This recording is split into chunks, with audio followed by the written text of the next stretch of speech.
Hi, I'm Faith McCann, and I've been a witch for over 40 years. And no, we are not evil.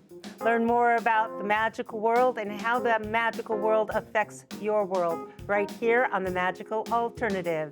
And you don't have to be a witch to watch.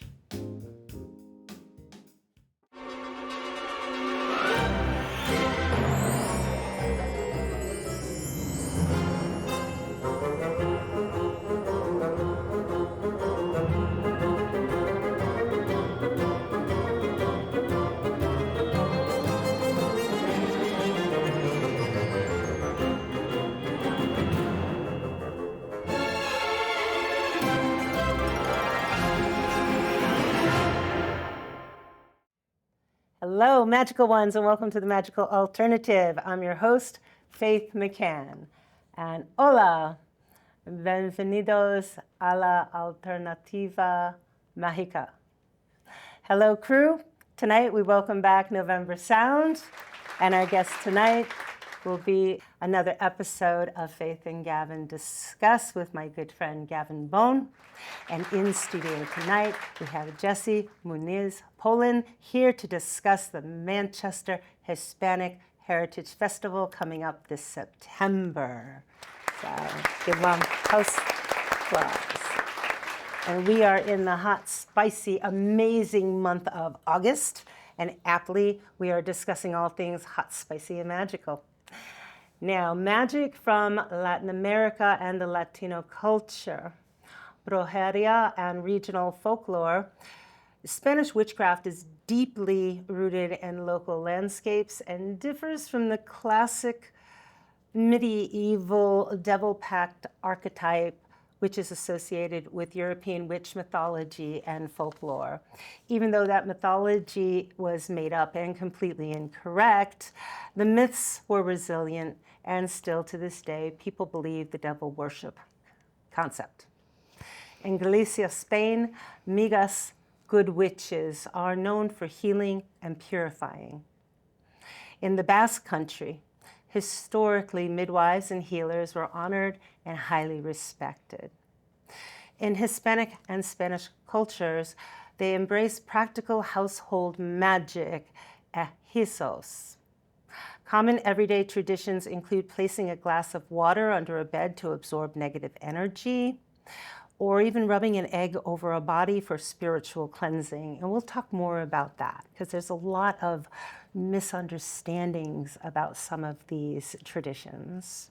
Limpias, or spiritual cleansings, are also called barrida, where they sweep away negative energy. And it's a very common practice and considered a staple of magical practice.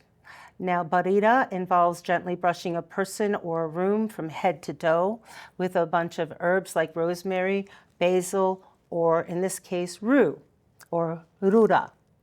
Now, this is found in not just Spanish culture, but also in Jewish practice.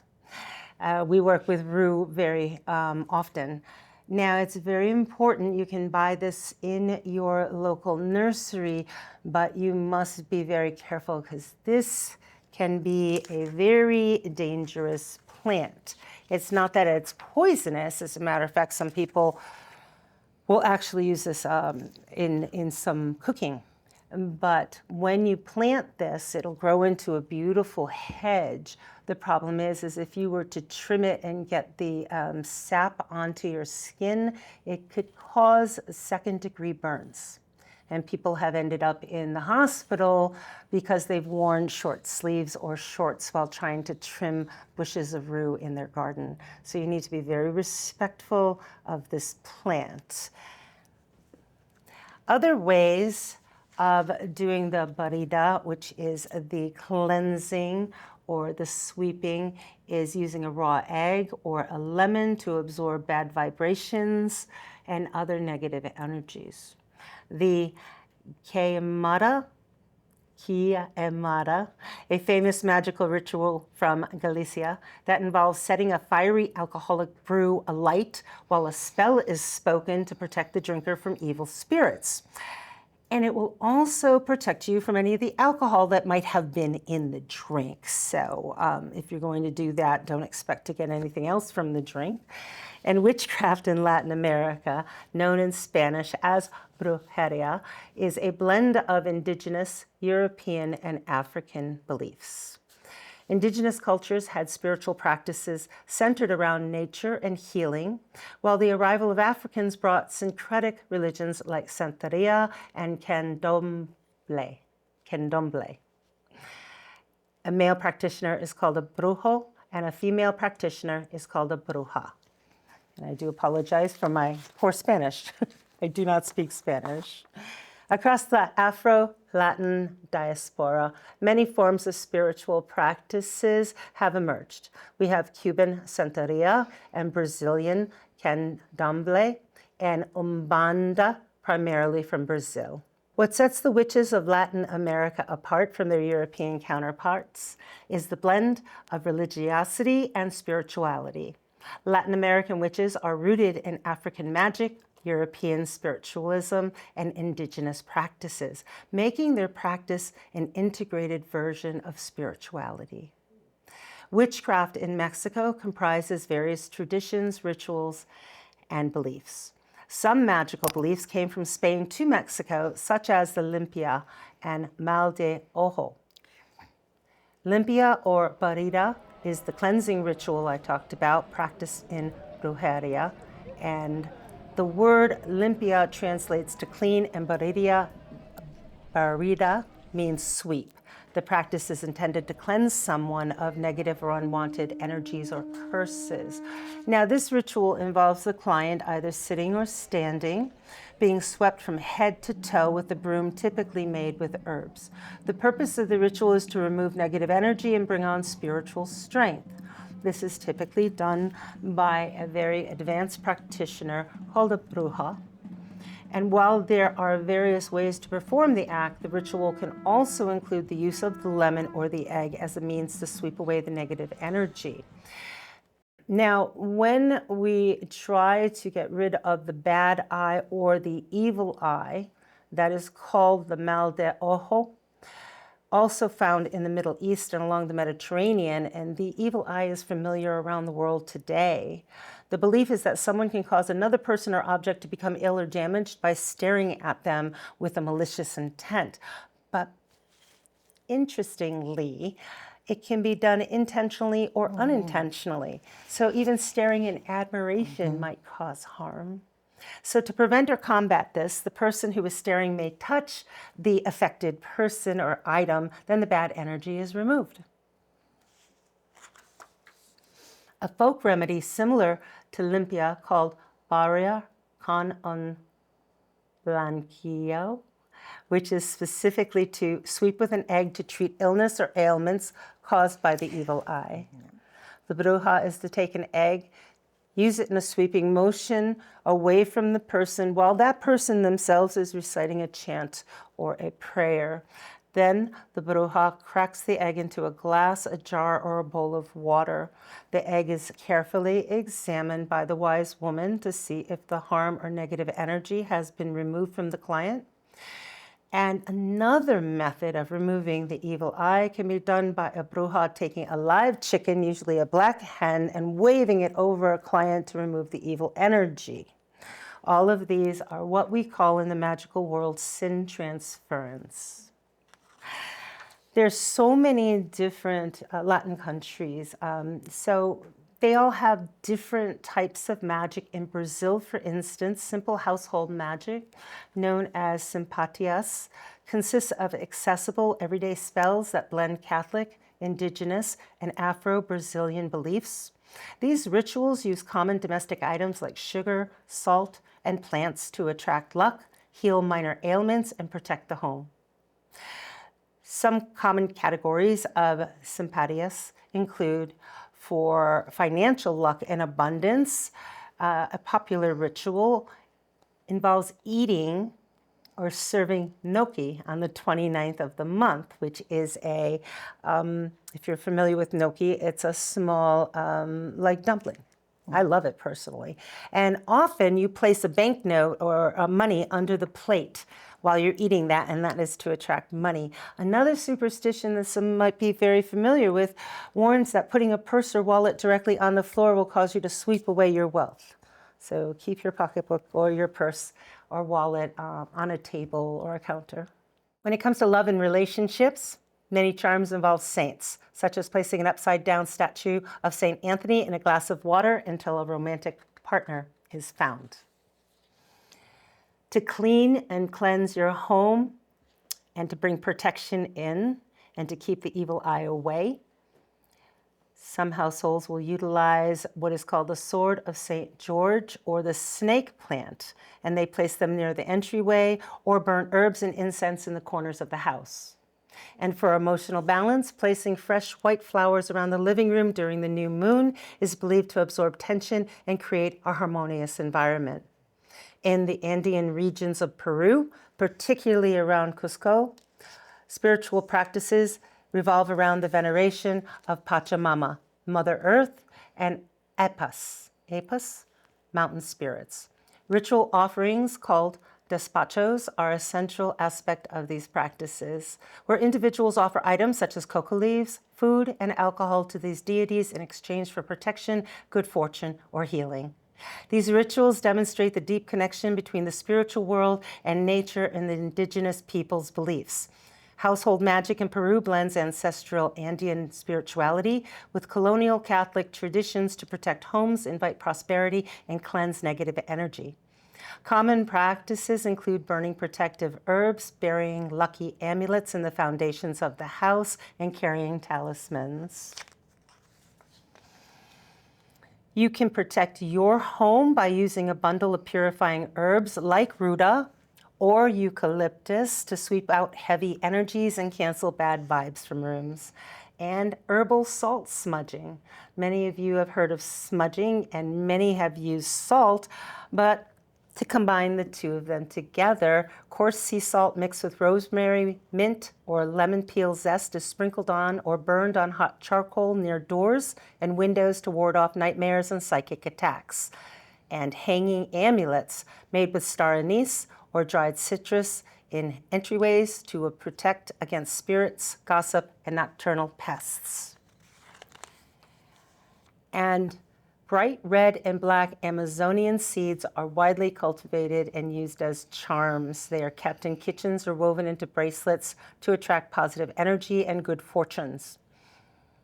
And many locals will visit Mercados de Brujas, witches' markets, most notably in Cusco or the Gamara district of Lima, to buy specific ingredients. Stalls are filled with natural herbs, magical perfumes, and cleansing soaps crafted for household use.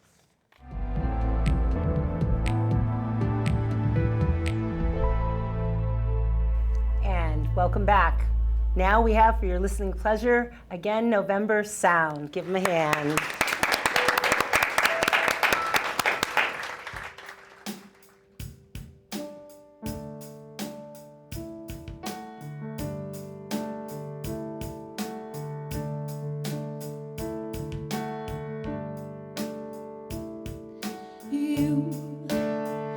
You needed a friend, and I needed a reason. You had nothing to say, so I sat and listened to nothing.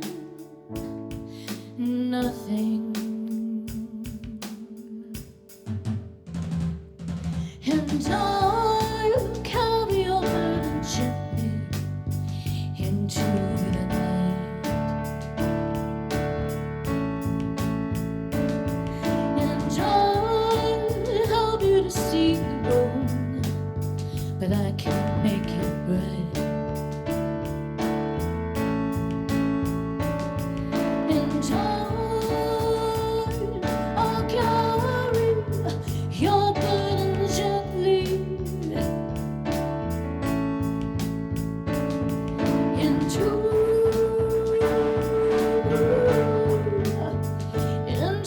the night, into the night.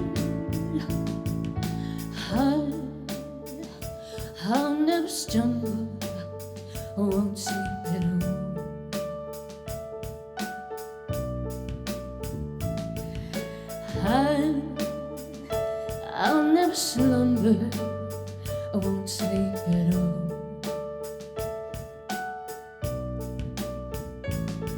And I'll carry your burdens gently into the night.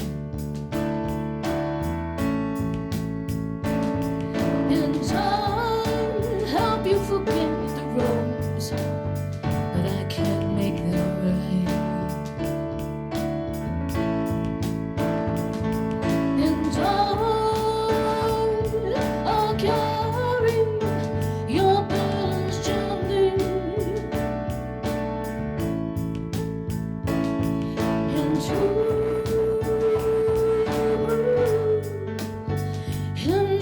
the night, into the night. And in the forest across the stone, we're here together, but we're both alone. In the nights we leave our sin, our going out, our coming in.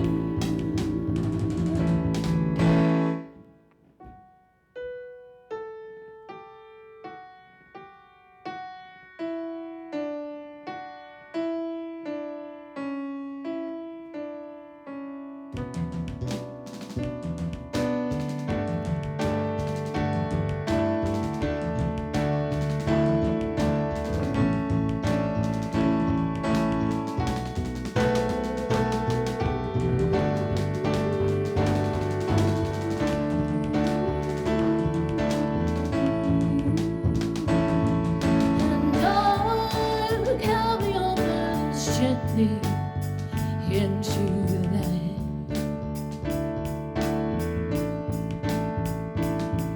And I'll help you see the wrongs, but I can't make them right. And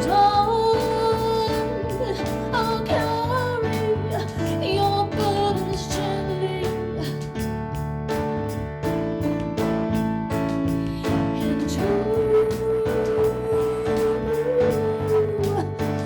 into the night, into the night.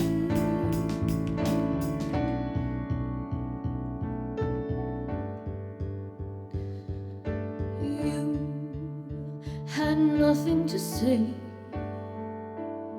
so I sat and listened to nothing.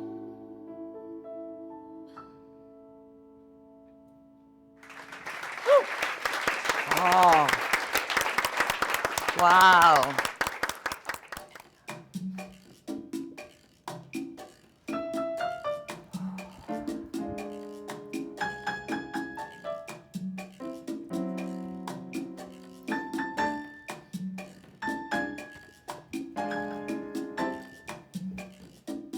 When marimba rhythms start to play, dance with me, make me sway like a lazy ocean hugs your shore.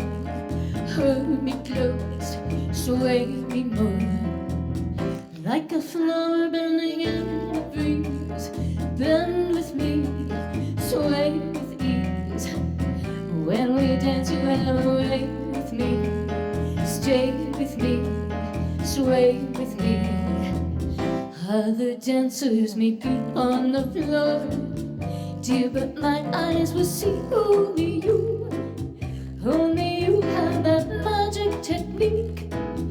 When we sway, I go weak.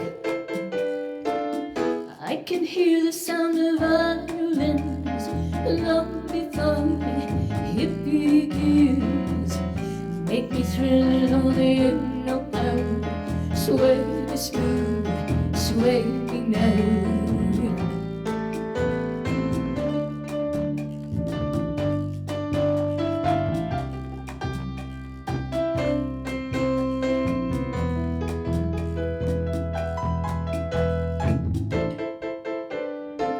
Quem será que me quer a mim? Quem será? Quem será? Quem será que me des amor? ¿Qué será? ¿Qué será? I can hear the sound of violence long before it begins.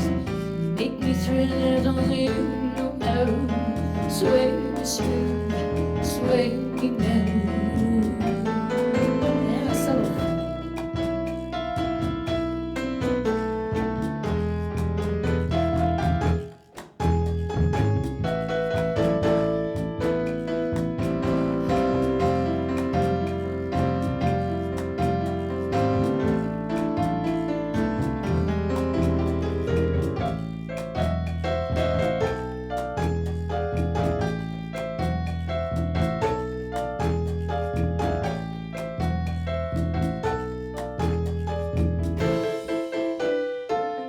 I can hear the sound of violence long before it begins. Make me thriller, only you know how. Sway me smooth, sway me now.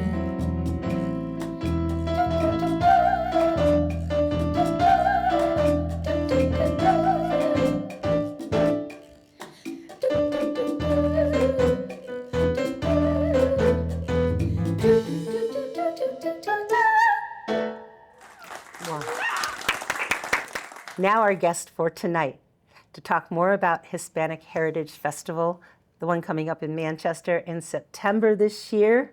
My guest, Jessie Muniz Poland. Give her a hand. Thank you.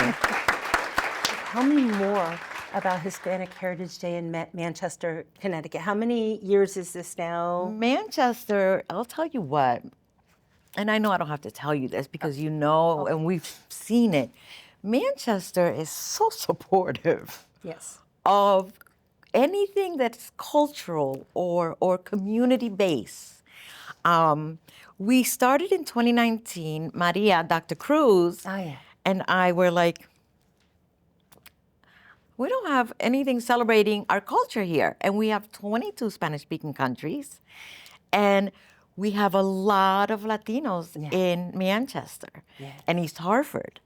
So we had a little event at East Side Neighborhoods. The town came through. Yes. We were able to get food and T-shirts donated from the town.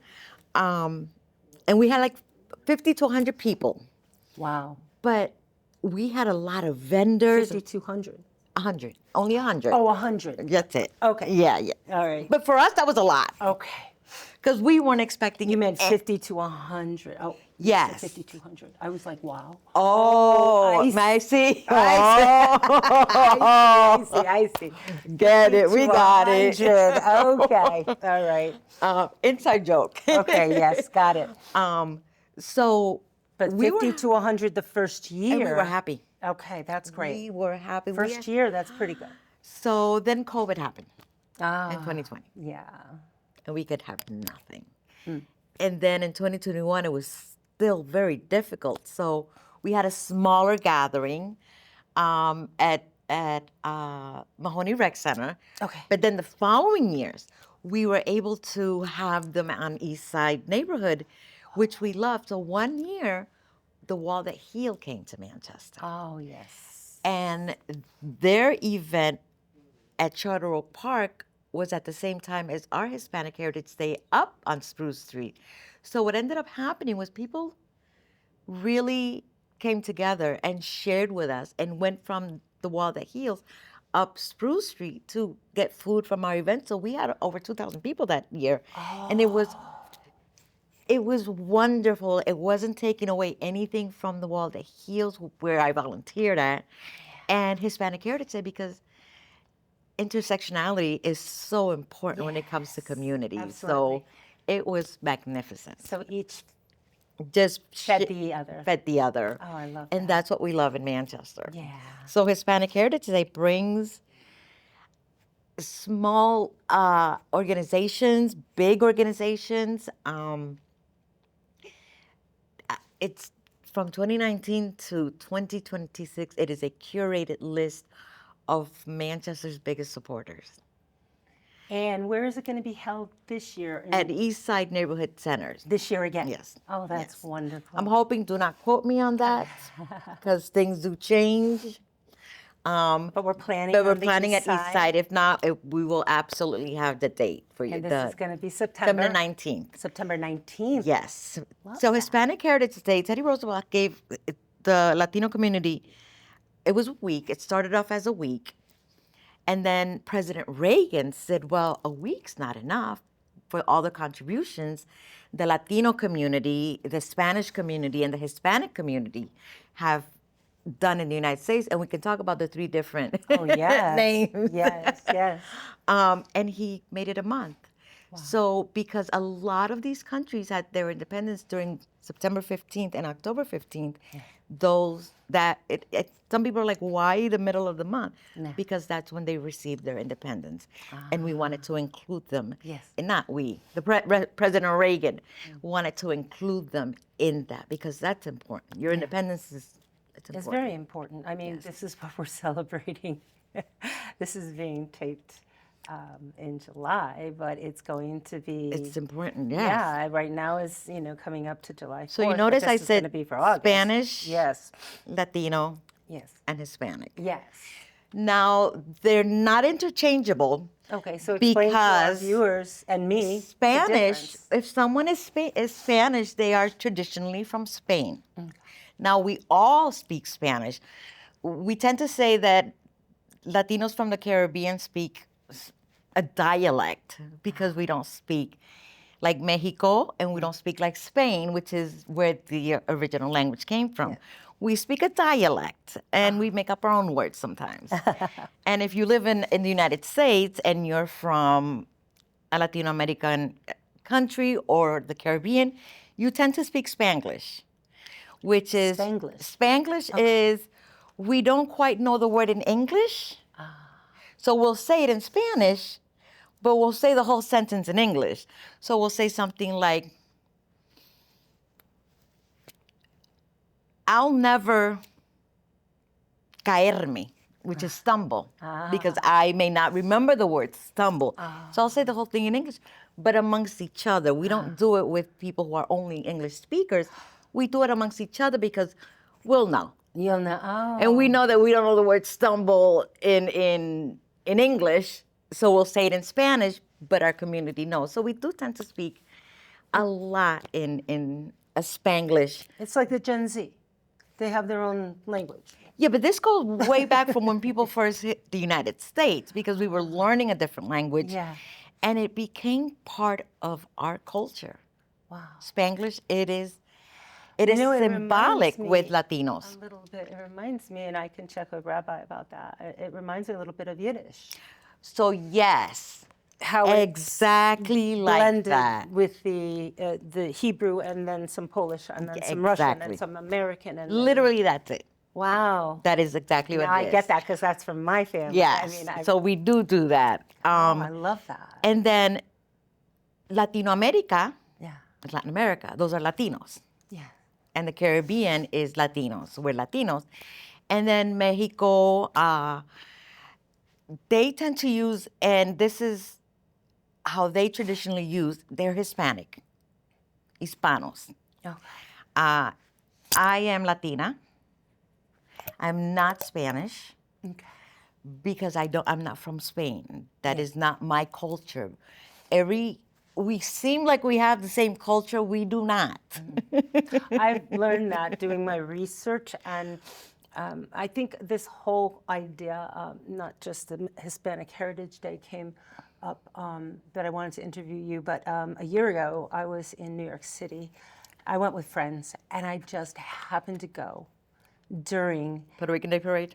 It was the Hispanic Heritage Parade, going right down the main streets of Manhattan, and every single Hispanic, Latino country was there, from Cuba to Oh, Cuba. Brazil Cuba's to our cousin. Peru to Santo Chile. Domingo, our cousins. It was amazing. Yeah. And we just stood there on the street and just watched, and every group, and they had dancers and they had floats, and it was something like, I was so It's I beautiful. felt so lucky to be there and to watch this, and really- it was so amazing. And another country, and colors. another country, and another country, and I was just like, this is awesome. It was a so sight. incredible. It was very exciting. It's a sight. It's like Carnival. and in I had to Brazil. ask somebody, what is happening? And they're like, oh, don't you know? And I'm like, I was like, no. White But girl tell from me. Connecticut. Yeah. So they explained it to us, and it was just so beautiful. We really enjoyed it. And I love that New York does that. We don't do that here. We do the Puerto Rican Day Parade Yeah. in different. But they shut down all of Manhattan. New York shuts down for the Puerto Rican Day It Parade. was, yeah. I won't go to the Puerto Rican Day Parade in New York. I have. Yeah. But there's so many people. And at my age right now, when Yeah. I was younger. Yeah. But at my age now, I'm like, oh, that's too many people. It was That's great. just too many It was people. so great. And just to see all the beautiful costumes, and everyone Yes. that's what I loved the best. Everyone was representing their culture. The costumes were from their country. The songs, the music was from their country. And it was just beautiful. It We was have so a great. Peruvian queche, I think it's queche. They speak that language and they come and perform for Hispanic Heritage Day. So what's going to be there? You're going to have, we have I'm going to hope performers. Hispanic food. So usually we have the food trucks from Manchester businesses. Okay. And then we also have a taco truck. We have food from Peru, Colombia. Oh, Peru, Colombia, of course, Puerto Rico, Santo Domingo, y Mexico. We're not a big street, and they block it off for us. Yes. So you fit what you can. we fit what we can, Yeah. but they're always so good to us. That's They're always so good to us. I have no complaints. And so you have music. We have straight through. We have poetry. We have a lot of dancing. We do. You know how we do the Miss Puerto Rico and the young children. Yes. We have them everywhere, Oh. so the kids can take pictures with them. Because what's more fun than taking a picture with a girl who has a crown? Wow, that's wonderful. That's a thing. That's a Yeah, thing. that's a thing. I want to take a picture with someone who has a Yeah, crown. right? So our biggest thing was resources, but also giving our community an opportunity to share what they do on the side. Yes, right. The earrings, like I bought these at the Juneteenth market because the kids make these, Oh, that's and I ended up with a whole bunch. Like I have a whole bunch. yeah. Oh, that's So wonderful. I wore these today, and they're made by children who are working to go to China. Oh, wow. So of course we're going to support our kids. Yeah. Manchester has like a lot of fun stuff on Spruce Street. That's great. So this is going to be on Spruce Yeah. Street. It's totally revitalized. I'm so impressed. I just recently went by and I saw the kids out in the splash pad, and I'm like, you were telling me how hard you worked to get that splash pad there That- for the community. And that whole they're that's loving been it. working. That's been in the works since 2020. So the town is amazing because when I saw that little corner pocket that when Chris Silvers, our director, showed it to us, I was like, oh, that'd be perfect. we can have that. Yeah. He says, we can have that. Yeah. I said, I love Manchester. I love it too, Manchester. because when I drive down there, I just see how it's been revitalized and how many So people are important because enjoying the school it. was an anchor. Yes, and people we- are there, they're enjoying it, they're sitting on the benches, they're having fun, they're Yes. walking their dogs, they're with their kids, and that's exactly what the community is all about. I agree. And I love it. I really I love agree. it. So and I if you can't wait for haven't been Hispanic there, Heritage Day. I can't wait for you to have a booth. I want to be there. I wanna be there. Let me tell you, one thing, because we are Puerto Ricans, and because I can only speak for myself, Puerto Ricans are such a mix. We're like a Heinz 57. I love that. We have Irish, we have Jewish, as you know, Ashkenazi and Sephardic, and we have Afro-Latinos from Africa. I make it a point, and Dr. Cruz, to always invite, and we have B, who's the treasurer, Yes. and Carlita. Emilka, who works for the town on the Board of Ed side, to invite groups like the African American Black Alliance, Yes. because we have Afro-Latino children that can identify better with a Black community than with one that is not. Yes. I try to have my Jewish community represented. Yes. Because we have Jewish Puerto Ricans. Yes. It's a thing. People don't realize that. That's right. It's a thing. It's during that time when we're going through the Holocaust, they were sending people to our island for safety. Yes. So don't quote me on the percentage, but about 10% were sent to Puerto Rico. And as anything, they learn Spanish. They intermingle with the community and form families. That's right. And that's what I love about Hispanic Heritage Month. It's just all of us. I love it. Well, I'm looking forward to it. Is it one day? One day, it's a month, but It's a month, but we're going to and celebrate the town one does day other in stuff like Manchester. Workspace does, artists. Oh, the that town is do- celebrating for the whole month of for the whole September? month. We have Workspace that does a art exhibit. Okay. Then we have Dr. Diane Claire Kearney does something, and then we just do the one day, which is like not the finale, Okay. but for the Manchester Latino Affairs Council, that is the one day when we can just bring everyone together. Wonderful. And everyone, again, is supportive And welcome. That's awesome. and welcomed. Well, thank you so Thank you for having me much. here. And thank you for that first part of when you were talking tried. about. I loved it. I'm sitting here like, oh, yeah, I know what that is. That's awesome. Well, gracias. Gracias. And thank you all, and gracias to those in our Hispanic community for watching and for being so kind.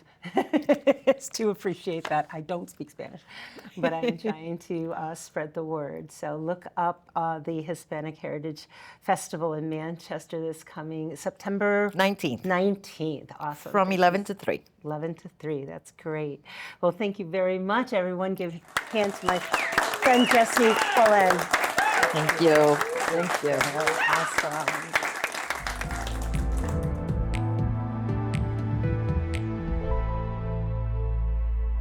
And now I have my good friend Gavin Bone all the way from Ireland. We're going to do another episode of Faith and Gavin Discuss. All right. Witchcraft Revival survived for the same reason Santeria and Voodoo survived, is it basically hid behind Christianity. And you see this very firmly in Ireland. Quite close to us, there is a set of holy wells dedicated to St. Kieran. And St. Kieran was the firekeeper for St. Bridget. And of course, Bridget is the canonization of the goddess Breed.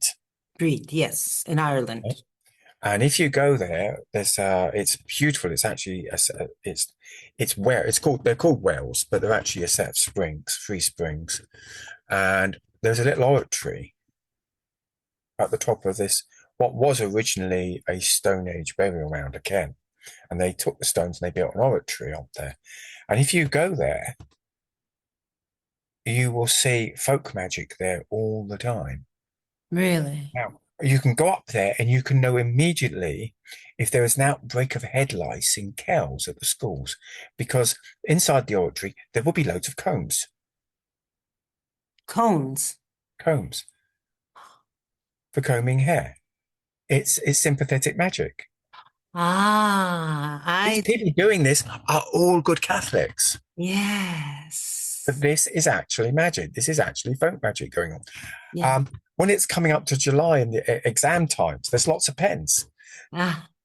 Oh, I love that. I love that. This is the survivals of witchcraft in Ireland. I'm Now, not saying there are other things going on. There's a village clerk just down the road from us where they could do what is called burying the sheaf. yes. And that's only done once a year. And During it's harvest. one family that does it. And what they do is basically, if you don't like your neighbor, if your neighbors upset you, then you go to this family, you say, when you're burying the sheaf, could you bury it as so and so? And what they will do is they will create a corn doll, which they actually call a kalyak here, and they will name it after that person and bury it in the ground. And it's a sacrifice. It's a curse. Oh, okay. It's what's called pashogiri. How does that work? So basically, it's basic sympathetic magic. The idea is it's buried in the ground. It's a sacrifice to the gods of the earth, particularly traditionally it would have been Clonduv, the equivalent of John Barleycorn. Yes. And the idea is as it rots away, the person will rot away alongside it. Oh, It's particularly nasty. yeah. So we actually got up. There was somebody who lived down there thought they'd actually had the sheaf buried against them. So we had to go and do something to lift it. So it can be lifted. Yeah. Oh, yeah. Oh, yeah. That's good. That's good. Today, it seems there's so many new people to the craft, and which I find to be very heartening and wonderful. So many people. I think it comes in waves when there's a lot of terrible things happening in the world today. Oh, it goes, actually, it's quite fascinating. I've been watching over the years specific Yeah. patterns. And what Yes. it does, you have these patterns of where you peaks of floods of young people coming in, Yeah. and the older generation go, oh my God, here they come. It's the fluffy bunnies, the attack of the fluffy bunnies. Right. All these young people come in. They've got all these weird, wonderful ideas what witchcraft is. And then, of course, it's a fad again. And they whittle down, and then you get a small core of serious ones stay. Yeah. And then the peak drops off, and the amount of people coming in drops off, and the process starts again. And but I actually detest the term fluffy bunnies, by the way. Yes. It's really unfair.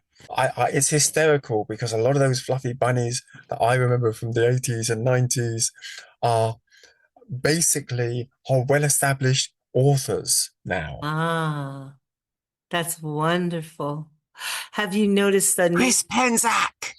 Oh, he's wonderful. I remember Chris Penzac sitting down, wide-eyed, looking at Stuart Farrer and saying, Ah, Stuart, how do I write a book? So you get them come in, you get this younger generation come in, yes. energy, and don't dismiss them because a small No. amount of them will stay. And No, I don't. they energize, they revitalize. It's the Yes. cycle. Mm. You can't believe in the cycles of life without realizing that the young must come in and re-energize and revitalize everything. Well, I have always focused on teaching beginners because I've also been a martial arts instructor for way too long, retired now. And I always found I learned more from beginners Oh, than advanced. you learn So when much. you teach. Yeah. When you teach, you learn so much. Yeah. It's Janet and myself, after we do lectures and workshops, we always say at the end, we'd like to thank you for all being here, and we'd like to thank you all for what we've learned. Because Yes. you don't stop learning. You always do. And there's You ever trust somebody who puts themselves up on a pedestal as the great I am, who knows the oracle of all knowledge? Because the first thing you learn from that is how little they do know. And once, yes, we call that looking through black belt eyes. When you forget what it's like to be a beginner, then you can't learn anymore. So Yeah. I like working with beginners because I keep learning.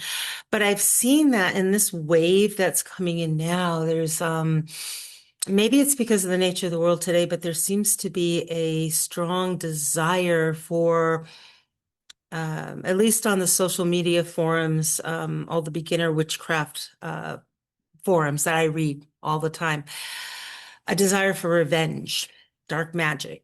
I want to get back at this one. I want to get back at that one. And they don't want to hear, well, not necessarily the right way to do it. Not necessarily, maybe you need to be more advanced. Maybe you need to, just there's so much more that you need to learn before you want to go immediately for that. And so I wanted to talk to you about that a little bit. Now, you and I can we already understand the ethical issues with trying to do baneful magic. What have you found in your decades of practice? What have you seen when Most of it people doesn't are, work. I'm sorry. Most of it doesn't work. Exactly. And when people do that type of magic, I don't care about you white lighters. I have every right. I've I'm not seen, Wiccan. I'm going to do it. when somebody's gone down that path Mm, talk. because you meet them Yes. and there is a feeling around them. Their aura is dirty because of what is attached to it. There's a certain degree, if they really keep focusing on that, going in almost down the path of insanity. Basically, the moment they start playing around with the stuff, they start getting basically these attachments that are feeding off them. I'm not talking about demons. These things are quite naturally around. Yes. I would explain this. It's the same things that attach to kids when they're playing around with a Ouija board and scare the hell out of them. They're not demons or anything. No. They're these little entities which are actually positively charged, and they exist in nature. They serve a purpose. They clear negative energies out of a room when couples have an argument or something, Yes. and then they ground. Except when somebody plays with something which is magical, occult, or energetic, these things turn up to get rid of the negative energy, and they see a free meal, and these people have free meals. Yes. And very soon these things start to grow, and you can feel it on them, and they start to actually to a certain degree nudge them to produce more. We want more feeding. This is why these people create them. Like I said, they're not demonic or anything like that. No. They're very easy to get rid of if you know what you're doing. Yes. This is what happens. But for curse to work, you've got to basically you've got to weaken a person, your target, because we all naturally have a psychic immune system. Our aura and chakra system works as a natural immune system. Law of reflection, as above, so below as above. Yes. But we have this, just as we have an immune system against viruses and bacteria, we have a psychic immune system. And in most people, that's very strong. Okay. It's very strong in me and Janet, because God knows how many curses people have thrown at us over the years. And they just bounce off. There's that old saying, which is laugh at the devil. And it's the same thing. And you can tell a person who's a magical practitioner when you say, oh, this person's going to curse you. They laugh. Yes. They've been around long enough to know this thing ain't going to touch me. Yes. So these people get involved in this. You get some people actually, I've come across specifically Luciferian Satanists actually becoming pagans who got involved in this stuff and realized, and as they're reading, they've come across a modern book on witchcraft and Wicca and gone, I think I'm on the wrong path. I've seen that happen. And it reminds me, even though it is fictional, I do notice little tiny bits in J.K. Rowling's books on Harry Potter. She had one where some type of evil creatures, just laugh at them in one of her books, and they would just That's right. There's a lot of little things that she had more knowledge, I think, than people gave her credit for, or else she did a lot of research, because as I read through them just once, I noticed things like that. I'm like, okay, she had information that just wasn't coming from her imagination. So the laughing, and of course, I think chocolate gets rid of all kinds of evil, And cheese, chocolate and cheese. And chocolate and cheese. Right. So two major magical foodstuffs are chocolate and cheese. Absolutely. Chocolate specifically, because not only is it high in energy, it's high in fat, so it re-energizes you and grounds you. Exactly, and it tastes great too. But no, I'm a chocoholic, by the way. I like what you said about the psychic immune system, and I do. I have learned over the years. Some young people don't want to hear, that.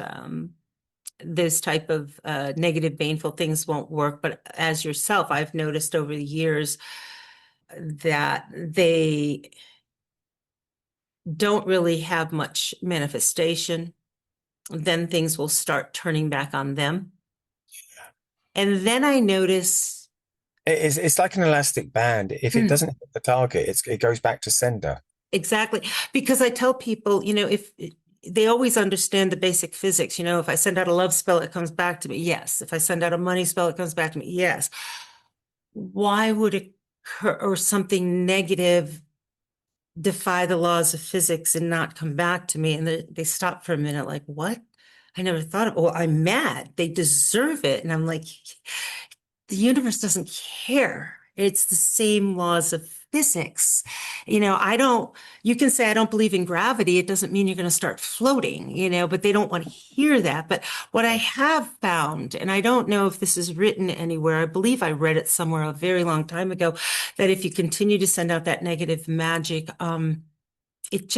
magic stops working for you. It's almost as if the gift is taken from you.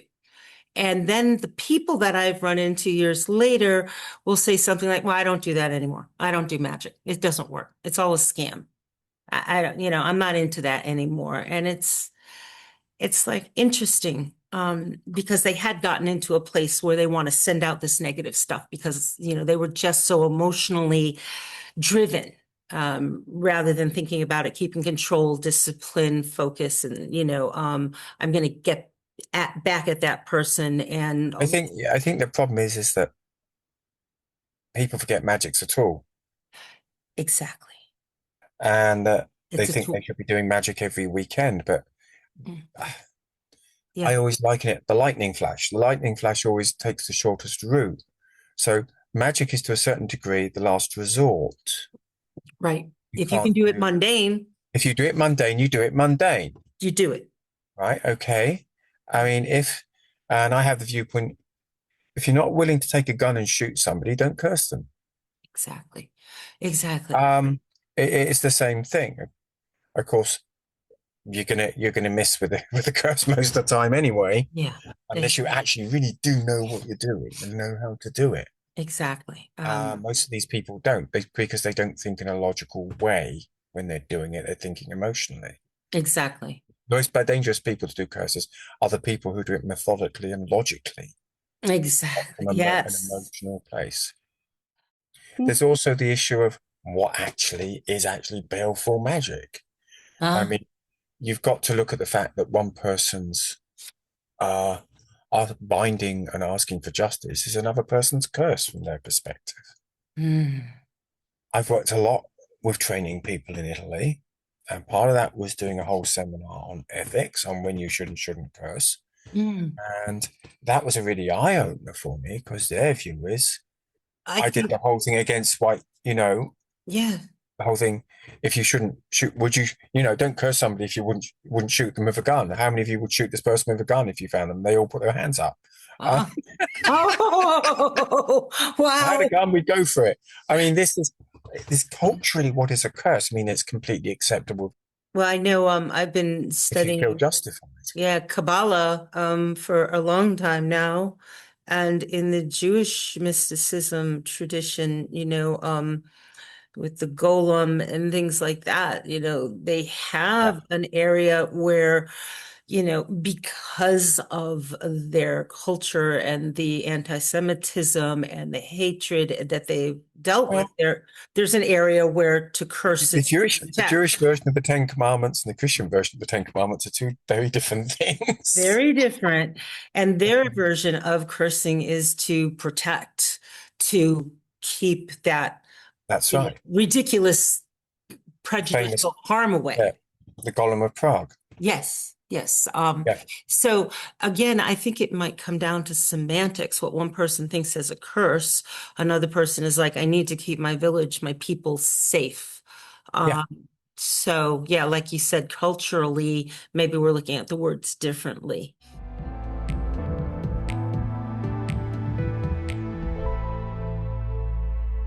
And that was my good friend Gavin.